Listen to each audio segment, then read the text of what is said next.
We all hear about companies that stood the test of time, brands that became household names like Ford, HP, Tesla. You keep naming them.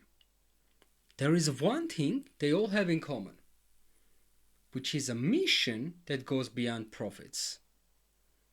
Don Peterson, former CEO of Ford, told putting profits after people and product was magical at Ford. For reference, he took over the management during the period where Ford was losing value and the company was on a brink of bankruptcy. With this attitude towards business, towards their product and people, he was able to revive the company. And probably you already know about what this topic is going to be, which is setting our priorities right when we want to develop a business and build something that lasts over decades and centuries. However, you might say, but I don't have $1 billion company. Don Peterson was a CEO whose paycheck was guaranteed even if Ford failed. I, however, have a small business. My family depends on it, and if I make any drastic change in my attitude or direction of my business, it might disrupt my cash flow and I could lose everything. And I want to tell you, this is kind of inner conflict that is real. This tension is in every entrepreneur, in every parent, in every leader who makes decisions. But there are certain points where we have to go with that direction, where we have to take that step with a leap of faith. Just for a reference, 80% of small businesses fail. And very rare of them reach to millions of dollars in valuation, not even talking about $1 billion companies.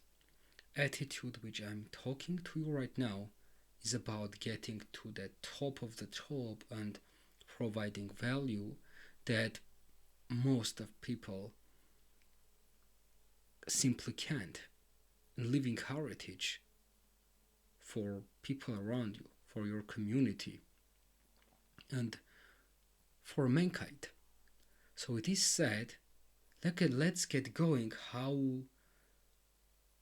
we can prioritize people and the product first over cash flow, which is in turn going to bring you more cash flow, which is the irony of the system. It's like putting one in front of zeros. So if you have a number of zeros before that number one digit, you are screwed. That number doesn't bring any value. But if you set your priorities right and you bring one in front of all the zeros, you are gonna get the biggest number possible.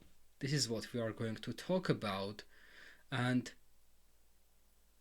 may the truth liberate us and set us free, because only the truth can bring us where we, as human beings, deserve to be and where we need to be. Here I want to talk to you as first thing about Tyranny of 4, because it has been pursuing me for a while. For a long period of time, I have been limiting my potential just because I had this false choice, because my brain loves shortcuts. And I know for a fact your brain also loves shortcuts, because that's part of human nature. What I studied over the years is how can I use those shortcuts to my advantage, and when I need to use them and when don't. So Just for reference, this is one of all the tricks our mind plays on us, is the false choice. It's either this or that, and this is coming from survival instincts our brains developed over centuries, but it's a double-edged sword. It can pierce us in wrong scenarios, which is especially true in the business. Psychologists call this false dilemma, and it's deeply wired in your and around the brains of everybody around us. But if we keep this principle in a business, it will destroy us. It will destroy our business. It will destroy our livelihood, and we will not give the value to the world which we are supposed to give. So, what needs to be happening, we need to put people, product, and profit in the same bucket. And we need to understand that it's not about choosing one or two of these, but understanding that only three of these merged bring the kind of value that stands the test of time. And I'm not going to talk too much about cash flow moving forward, because cash flow is a logical attribute of a business which brings immense amount of value to human beings, if of course it's built right, which is a different topic. If you have a great business and it doesn't have cash flow, probably you have some strategic problem laying somewhere in your process. And this is a type of different conversation, but I'm now talking about people who just put cash flow first, because this is the majority of people around the world. So it is about learning how build all three together. How to create a system where people, product, and profit can coexist in harmony. And I want you to notice the priority. It's people, product, and only then profits. So this is one very important priority, because if you don't put people first, you can't create great product. And if you don't have a great product, you won't have a profit, right? Or you will have, but it's unlikely it's going to last for a long time. Take dropshipping, for example. It works for a time. Many people made some money, but it didn't last. I'm talking about building something that's going to serve you, your kids, your family, your community, mankind for decades or for centuries if built right. So with this said, we need to settle the tyranny of or in our lives. And I want to give you one perfect example. River blindness. Have you ever heard of that? It was a disease that struck Africa, and it destroyed sight, hope, and dignity of so many people. And Merck found a solution. It was called ivermectin. It's a drug that would cure it. And now, as you might think, how would African people would be able to pay for that? Simply, there was no market. So, if any regular person would be in front of this choice, they would think, okay, I either make the profit or not, right? Or I either make profit or I make a PR stunt and just give it for free and use it in media to the advantage of my corporation. So what Merck did, they did give the drug for free and helped hundreds of thousands of people. Now, again, I want to ask you, was it a PR stunt, or it was a commitment to something far bigger, to deep values that's laying in all of us? Answer is both.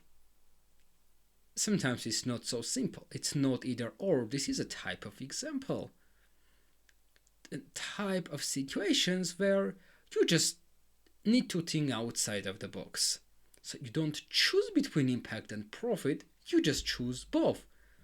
You find a way to honor both. And this is the genius of an end. So when you transition from tyranny of or in your life, whether it's your business, in your day, and you go to genius of end, how can I achieve both of these results? Right? So, next time when you hear someone, we can't do both, just remember this situation, always there is a solution. You just have to search for it. If you search for an answer, you are going to find it, even if in your darkest days of your life. So with this said, I want to transition to core ideology. It's important you overcome the tyranny of or before we move there. So let me take you to one of most extreme business environments in modern history. And so you understand how strong is core ideology and how strong is the role of that in growth of your business, even you as a personality. Imagine World War II, Japan, cities reduced to ashes, Hiroshima and Nagasaki have just been bombed, and downtown Tokyo is still probably under radioactive wind, and a young man, Masaru Ibuka, finds an abandoned telephone operator's room. He sets up a shop, he starts a company. Now let's pause for a moment. What would be your priorities at that situation? Cash flow? Probably non-existent. People probably don't even have clothes after those devastating years. Of course, we can't talk about customer demand. And of course, there is no supply chain. So what do you prioritize? Product, revenue, logistics? What are you going to prioritize? What Masaru does, he declares his purpose, only then goes to next steps. His purpose was very clear. Eliminate the evils of poverty and rebuild Japan through technology. And yes, I'm talking about Sony, a brand probably most of you are aware of or at least heard of, right? So he didn't know even what product he would be selling. He didn't even have go-to-market strategy, but he started with his core ideology. He had a clear purpose, and that clarity became the soul of what would eventually become Sony, of what we know right now. And this is why core ideology still matters, especially now. Now, let me give you an example. So, of current days. So, some people I have been dealing with would always have this example that these are different times, the world was simpler back then. And I always say the truth is human nature hasn't changed. Environment around us has changed, but human nature doesn't. It never does. And while we live in a different environment, where teenagers can make millions through dropshipping, someone with some side hustle, buying some bitcoins a decade ago can afford a Lamborghini, or someone who made an AI prompt and was able to sell his app with some TikTok trends, or they can afford those big name cars, but these are nothing sustainable. Those businesses most don't exist in a few years, and most of the time those sudden millionaires lose everything pretty fast because their wealth was not built on values. So game eventually hasn't changed, but the facades have. And what most people consume today, the content, the highlight reels, the viral success stories, It's just that surface illusion. And if someone who wants to build something real, something that can create generational wealth and impact around us, providing for your family, find for your children education, or give you the dignity of freedom, not the dignity that is visible to outside world, that the freedom that you feel in your heart, freedom that's not material, you want to hear this. Because making impact has never been easy. That's making money has never been easy as well. So whether we are talking about grain, gold, or digital currencies, value creation has always required effort, courage, and clarity. And in this era, especially when the middle class is being squeezed, where the post-verbal to prosperity model is fading, where affordability, stability, and upward mobility are no longer guaranteed, you need something more than tactics. You need something more than material interest. You need to be grounded in values because life won't get easier. Building a business will in fact get only harder. And growing something meaningful will absolutely not get easier. And if you are just getting started, your first 10K in recurring revenue will be hard. 20K will be even harder and 100K will be even harder. 10 million years, and if you are talking about $1 billion, almost impossible. And if you are not relying on luck, if you don't rely on dropshipping miracle or an AI generated side hustle that's gonna magically scale, or maybe you got a forgotten USB with 10,000 bitcoins under your bed, then you are in the right place. You are hearing the right conversation, because this journey, the long game, belongs to people who are built with principles, not just platforms. You can't stay consistent if you don't have values. You can't stay consistent, which is the key to success, if you are not deeply grounded in those values that you set up for yourself and your company. And this applies both to business owner as much to any individual in the world that is living on this earth. And if your company is built on principles you live by, then hard times won't break you. Economic crises won't come after you. They will just only strengthen you. You won't be distracted by next shiny object, but you will know your path. And you will get to your goal whether it takes whatever it takes, even if it's dark and cold right now. And if you love your mission, like the founder of Sony, you won't be shaken by bankruptcy, which he had, or by low bank balances, which he had as well, or economic crashes, which had been impediment on the road of his business. But rather you will keep going. You will create failed rice cooker, a sweetened bean paste subs, or croqueting pets. You will fail, but you will move forward. You will keep innovating because you are following values, not market moods.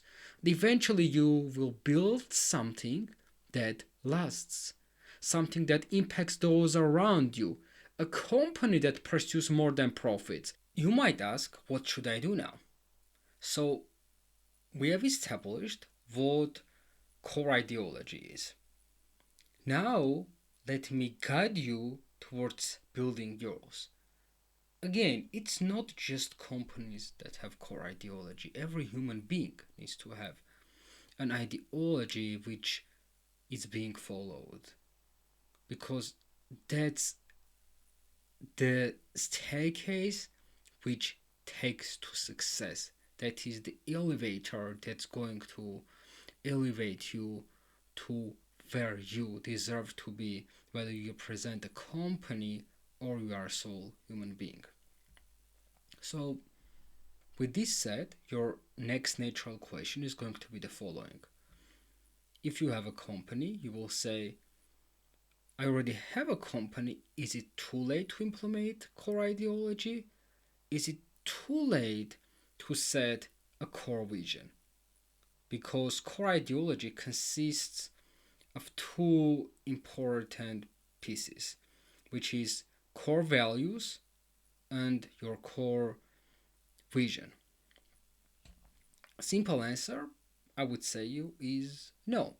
In fact, many great companies didn't start with one. Some of them built their ideology over time, not from a textbook, not from a brand consultant, and not even with an AI prompt, but from what they truly believed. And you don't have to share all their beliefs, but you might follow their example or just get inspired by what they believed. For example, Sony's ideology won't match HP's, and HP's won't match Apple's, but all of them are deeply believed. You don't have to agree with any of them, but you again can be inspired by them, and from that inspiration you can craft one of your own. Let me give you examples. Now I'm gonna read for you core ideology of Hewlett Packard, or HP, as most of you have heard. So he's their guiding beliefs. So one, technical contribution to the fields in which we participate. In other words, we exist to make meaningful contributions, not just take market share. Second, respect and opportunity for HP people, including the opportunity to share in the success of the company. Third, contribution and responsibility to the communities in which we operate. Fourth, affordable quality for our customers. Fifth, profit and growth not as an end in themselves, but as a means to make all other values possible. That's HP. Now let me give you another example. Core ideology of Sony. So Sony's founding principles include experiencing the sheer joy that comes from advancing, applying, and innovating technology that believes the public, elevating Japanese culture and national identity, being a pioneer, not following others but doing the impossible, respecting and encouraging each individual's creative potential. These are not checkboxes, obviously, right? They are not slogans, they are the soul of the company. And this now brings me to a truth I have seen play out again and again over my dismal amount of years in business, which is over a decade. So core ideology is not words, it's deeds. It's not about what you say, it's about what you prove with your actions.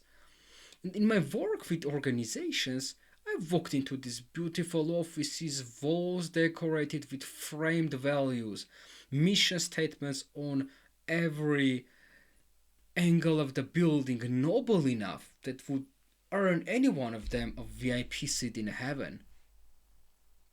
Some of those companies, you're right, they're in ruins. Question is why? Because they were not living those values. They weren't hiring by them, they weren't firing by them, and they weren't being led by them. Even companies like Sony, HP had their dark seasons, and if we follow the track, we would find out that they weren't exactly following those their values at those particular points of time. So you can write anything, you can publish anything, you can tell anything, but if it's not culture in your decisions, it's not culture in you and your people, it's not really doesn't exist. So I want you to ask yourself, your team, every single day, are we actually living the values we claim? Is our culture consistent with our words? Are our people aligned? Am I aligned with the vision I have set up for people around me? If you are a leader, even if you are not a CEO, even you are a manager, are you aligned with the values that you expect from your team? That's a good question you have to answer yourself. And if answer is negative, you got to change something, and you got to change it quickly. So let me be clear. These principles, again, don't apply to corporations. They don't apply to CEOs. They apply to individuals. They apply to even lowest level managers in each company. So if you don't own a business, don't say I'm not a founder. I'm just working my job. Let me tell you this. Your name is on the door. That's one of lessons I studied probably 6 or 7 years ago. I don't remember the author of the book, but he had this headline: Your name is on the door. It doesn't matter what the name of the company is. Your name is on that door, so you got to make sure everything inside that room lives up to the level that you as human being can bring. And that's important. So if your company doesn't have that clarity, if your brand doesn't have those values, still figure out. Because that's gonna make you, if you are just a manager, that's gonna make you on top of all the managers in your company who don't have those values. Because your department is gonna see drastic amount of improvement in case you put those values and you incorporate them for your team. You are gonna see the difference. It's gonna be light and day difference. So once you implement this, again, you will start making better decisions.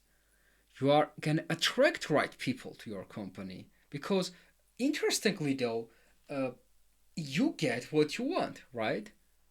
And what you want isn't defined by what you tell, but rather what your actions are. So if you have a company with values, you will attract people with values. If you are a manager with values, you will attract people with values. And those who are not, they're going to be ejected from your team, from your company automatically, because they can't coexist with your values. Like certain type of mammals, they just don't exist when during the sunlight because it's killing them. So those people who are not meeting the standards and values, they're gonna eject themselves.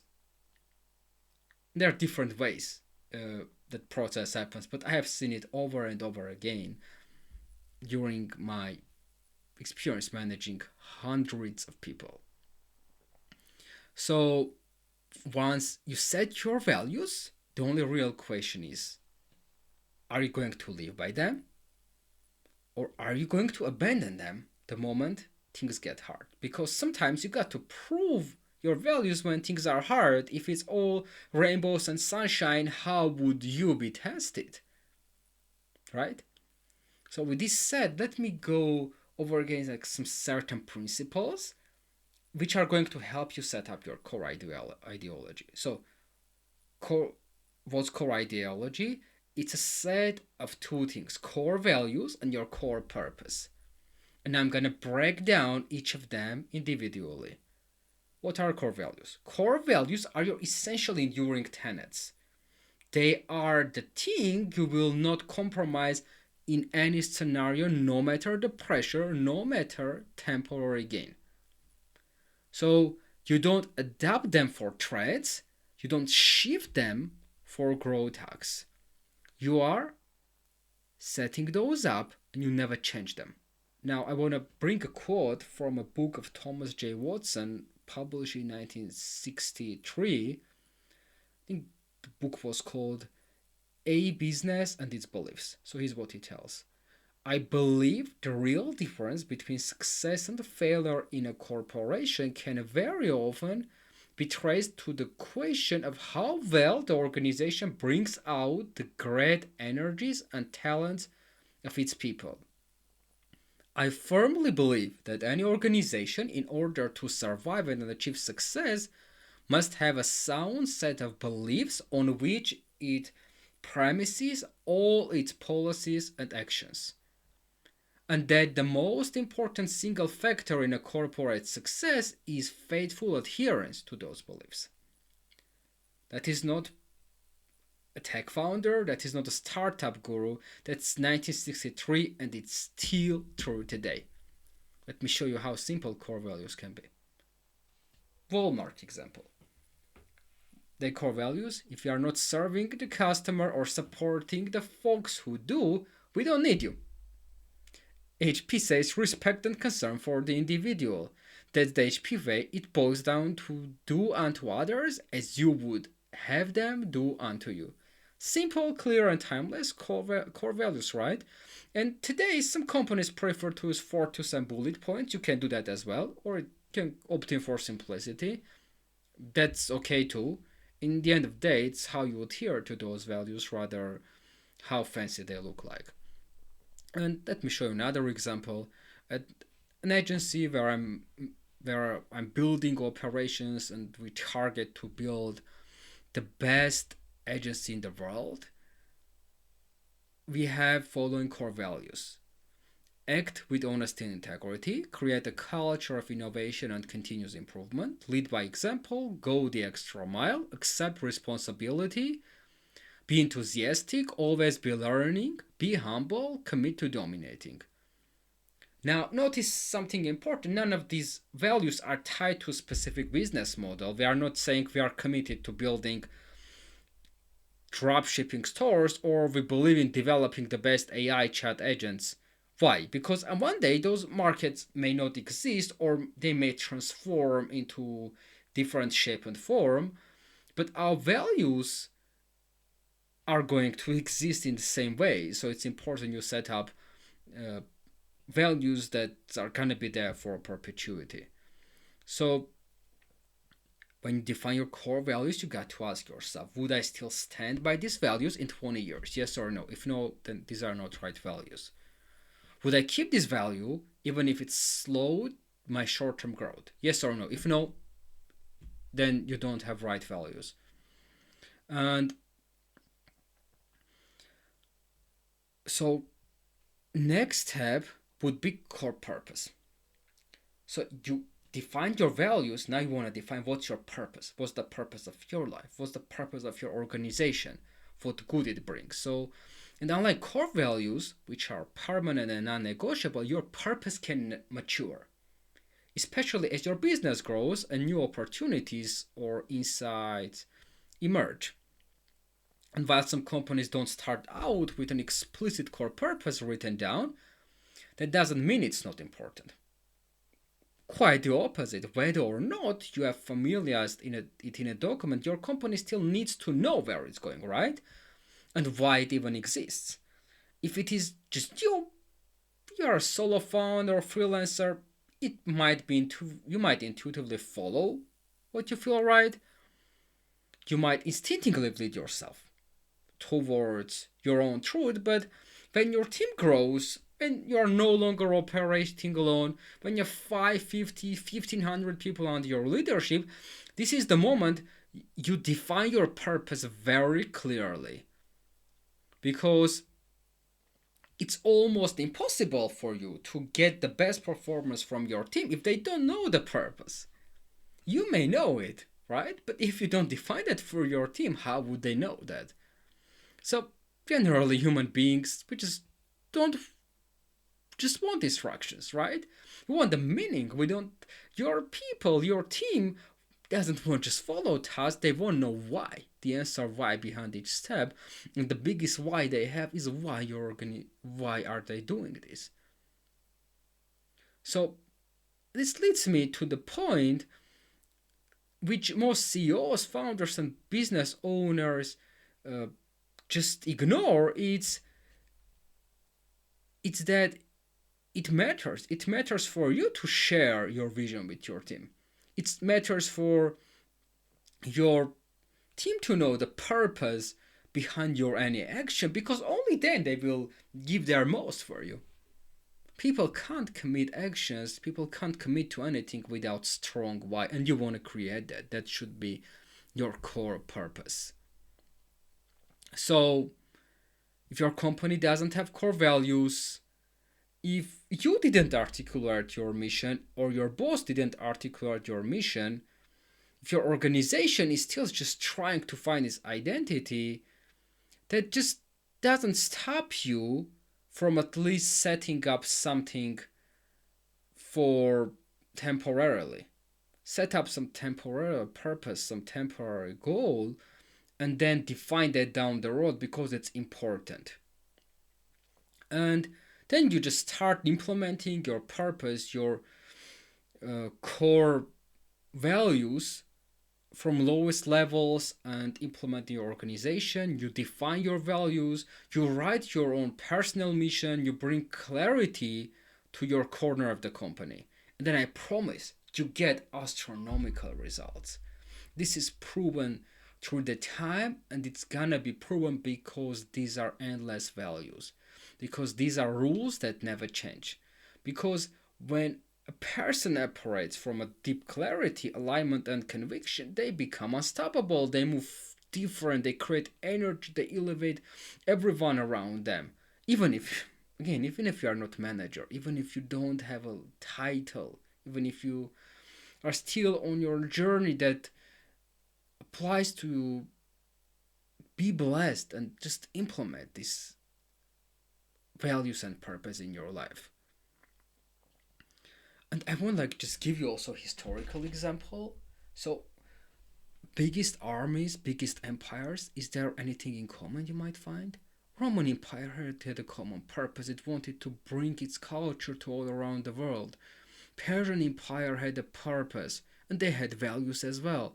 So every strong entity that you might find in history books, even they had those core values and the purpose. Sometimes those values were rooted in religion, which is most of the time the case, but also those empires had values, and that is why those soldiers fought those wars, because they believed in those in the purpose and in those values. So now, if you want to take what I'm telling seriously, here's your homework. I'm going to throw some examples in description. There might be articles, stories, and frameworks which I will be updating. Okay, I will update them over the time to give you the most amount of essential resources, and you will find examples of companies who live by core values. You will find stories of individuals. You will find a book to read, and I want to specifically tell thank you. Let me grab the book for you. It's Jim Collins. It's an amazing book that talks about this topic. So you got to read this. He got 3 books. One of them, Built to Last, is has a co-author whose name I unfortunately forgot, and I want to thank the author because it has been a huge inspiration behind me building this video. I will drop the link in Amazon so you can order that. Kindle or physical. I prefer physical most of the time. It's a huge resource that it's really worth checking if you really want to know more about companies that are built with core ideology. So now, just a short recap. So you want to have your core identity, which is a set of core values and core purpose set up together. And most important conclusion, when you live from that identity, both personally and professionally, you can't have 2 different faces, right? So if you follow those values, you follow them everywhere. If you don't, then you don't in any of them. And then it will help you don't just build a company, but build a future. So let's just put these stories into practice. Let's reflect on what we believe, and let's build a world that's far better for our children than the one we inherited. So be blessed and live according to values, live up to your purpose. And if you liked this video, subscribe, and I'm going to keep uploading more lessons and be there for you to create a business that lasts. So subscribe, comment if you have any questions, and if you are interested in working with me or get a consultation, just drop a comment. I will get back to you. So have a good day and be blessed.